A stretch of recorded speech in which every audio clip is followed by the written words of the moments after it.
क'क्राझारनि साइ स्टेडियामाव दिनैनिफ्राय जागायबाय बड'लेण्ड स्पर्ट्स मीट 3.0 गेलेमु बादायलायनाय। बीटीसी सरकारनि गेलेमु आरो लाइमोन अनसाय बिफाननि बानजायनायाव 20-21 आरो 22 जानुवारि खालि सानथामनि हाबाफारिजों क'क्राझारनि साइ स्टेडियामाव सोलिगोन बड'लेण्ड स्पर्ट्स मीट 3.0 गेलेमु बादायलायनाय।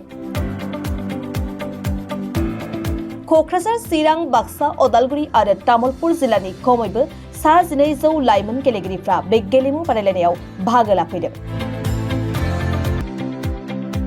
बे बादायलायनायाव जर'खायै खारनाय बारनायखौ लाफानानै आर्चारि, फुटबल, काबादि, बर'नि गोजाम दोरोङारि गेलेमु,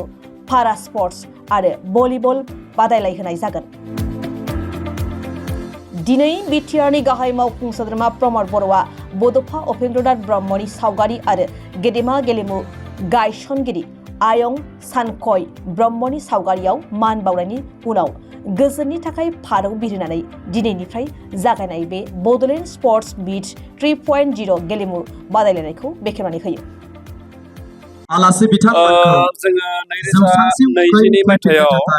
बड'लेण्ड स्पर्ट्स मीट होननानै मोनसे हाबाफारिजों जागायदोंमोन। बड'लेण्डनि सिङाव थानाय गासैबो गेलेगिरिनि गेजेराव मोनसे बादायलायनाय खुंनो थाखाय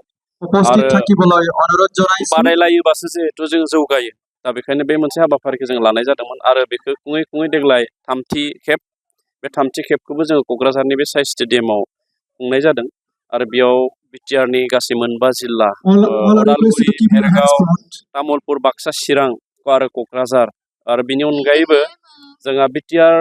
एरिया एक्सटेनसननि जिखिनि एरिया दङ हाबबाय गामि सोसनजाबाय बिथांमोनखौबो जों खावलायदोंमोन आरो बिथांमोननिफ्रायबो खैजोनमान गेलेनो थाखाय फैदों आरो बे देग्लायनि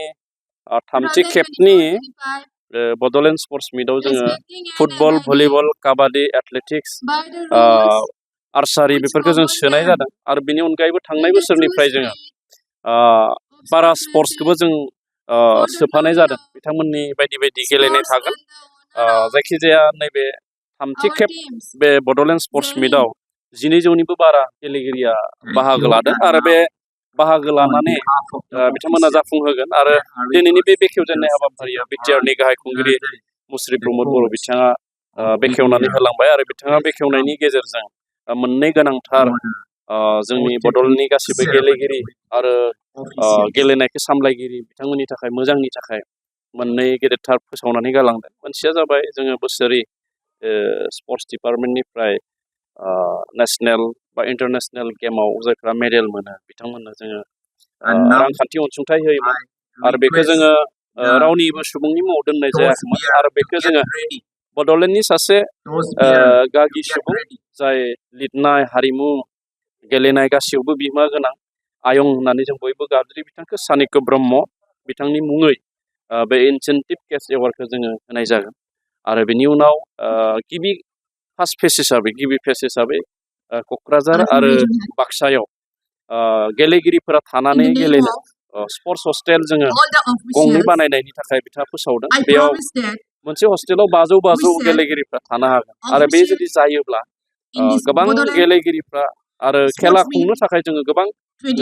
गोरलै जागोन होननानै आं सानो।